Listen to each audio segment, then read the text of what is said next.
Crônicas do Amanhecer. Por Feijão, Centro Espírita Allan Kardec de Balneário Gaivota. Balneário Gaivota, 11 de março de 2025.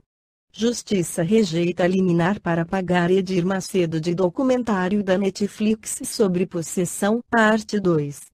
A Justiça de São Paulo rejeitou um pedido de liminar em que o bispo Edir Macedo, fundador da Igreja Universal do Reino de Deus e dono da Record, solicita que a Netflix seja obrigada a pagar sua imagem do documentário Diabo no Tribunal, lançado em 2023. A produção trata de um julgamento ocorrido nos Estados Unidos no qual uma possessão demoníaca foi usada oficialmente como argumento de defesa em um caso de assassinato. A ação foi revelada pela Coluna em dezembro. No processo, o bispo chamou a produção de sensacionalista e disse que sua imagem foi veiculada 2 vezes em sessões de libertação, sendo que os fatos narrados no documentário são relativos a denominações religiosas que não têm relação com a Universal.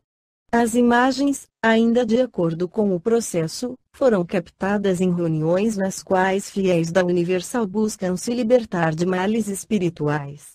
O bispo Renato Cardoso, que também aparece no filme, é coautor da ação contra a Netflix com o mesmo pedido de Edir Macedo. As imagens pessoais foram incluídas no filme sem a devida autorização no âmbito de um entretenimento claramente sensacionalista e de temática perturbadora, qual seja, uma possessão demoníaca e um posterior assassinato brutal, afirmaram os bispos na ação. Caso seja impossível tecnicamente excluir as imagens, eles pedem que seus rostos sejam desfocados de modo que não seja possível identificá-los. A juíza Paula da Rocha e Silva negou o pedido de liminar, afirmando que os religiosos aparecem em poucos segundos do filme, de tal modo que não se vislumbra, no momento, existência de dano grave, sobretudo porque não se faz menção aos autores. A magistrada ressaltou ser difícil a identificação de Macedo e Cardoso nas imagens exibidas, posto que são gravações antigas, de baixa qualidade, em que não aparecem os seus rostos. A juíza citou ainda que os dois não aparecem no documentário relacionados a fato ou evento vexatório, sendo que suas imagens são usadas apenas como exemplo da libertação, exorcismo, de uma pessoa possuída. A decisão, publicada no último dia 8 deste mês, é de caráter provisório. O mérito do processo, em primeira instância, ainda não foi julgado. Na defesa apresentada à Justiça, a Netflix afirmou que o documentário tem caráter biográfico e informativo e que as imagens dos bispos são utilizadas dentro do contexto geral da obra, a fim de ilustrar o embate de clérigos com fiéis possuídos. A empresa disse que não houve ilícito algum, que a produção não estabelece vínculo entre a Igreja Universal e os episódios que cercam o crime, além de afirmar que os rostos dos bispos não são exibidos de forma clara, não sendo possível identificá-los. No livro dos médiuns, Allan Kardec esclarece sobre a obsessão.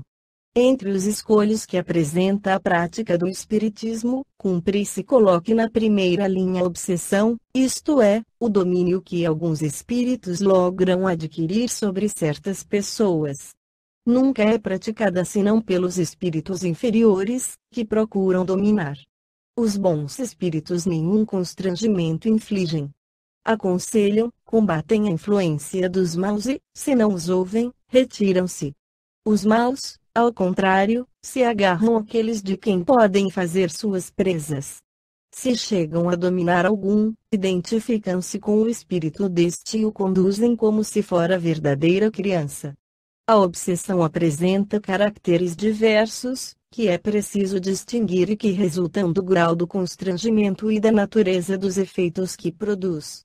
A palavra obsessão é, de certo modo, um termo genérico, pelo qual se designa esta espécie de fenômeno, cujas principais variedades são, a obsessão simples, a fascinação e a subjugação.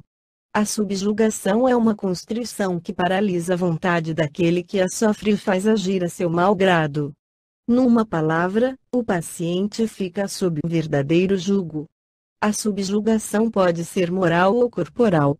No primeiro caso, o subjugado é constrangido a tomar resoluções muitas vezes absurdas e comprometedoras que, por uma espécie de ilusão, ele julga sensatas, é um tipo de fascinação.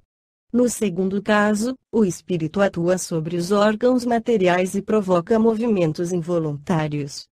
Traduz-se, no médium escrevente, por uma necessidade incessante de escrever, ainda nos momentos menos oportunos. Vimos alguns que, à falta de pena ou lápis, simulavam escrever com o dedo, onde quer que se encontrassem, mesmo nas ruas, nas portas, nas paredes. Vai, às vezes, mais longe. A subjugação corporal pode levar aos mais ridículos atos. Conhecemos um homem, que não era jovem, nem belo e que, sob o império de uma obsessão dessa natureza, se via constrangido, por uma força irresistível, a pôr-se de joelhos diante de uma moça cujo respeito nenhuma pretensão nutria e pedi-la em casamento. Outras vezes, sentia nas costas e nos jarretes uma pressão enérgica, que o forçava, não obstante a resistência que lhe opunha, a se ajoelhar e beijar o chão nos lugares públicos em presença da multidão. Esse homem passava por louco entre as pessoas de suas relações, estamos, porém, convencidos de que absolutamente não era, porquanto tinha consciência plena do ridículo do que fazia contra sua vontade e com isso sofria horrivelmente. Dava-se outrora o nome de possessão ao império exercido por maus espíritos, quando a influência deles ia até a aberração das faculdades da vítima. A possessão seria, para nós, sinônimo da subjugação. Por dois motivos deixamos de adotar esse termo: primeiro, porque implica a crença de seres criados para o mal e perpetuamente votados ao mal, enquanto que não há senão seres mais ou menos imperfeitos, os quais todos podem melhorar-se. Segundo, porque implica igualmente a ideia do apoderamento de um corpo por um espírito estranho, de uma espécie de coabitação, ao passo que o que há é apenas constrangimento. A palavra subjugação exprime perfeitamente a ideia. Assim, para nós, não há possessos, no sentido vulgar do termo, há somente obsidiados, subjugados e fascinados. Esta foi a crônica do amanhecer de 11 de março de 2025. Por Alfredo Feijão Lopes.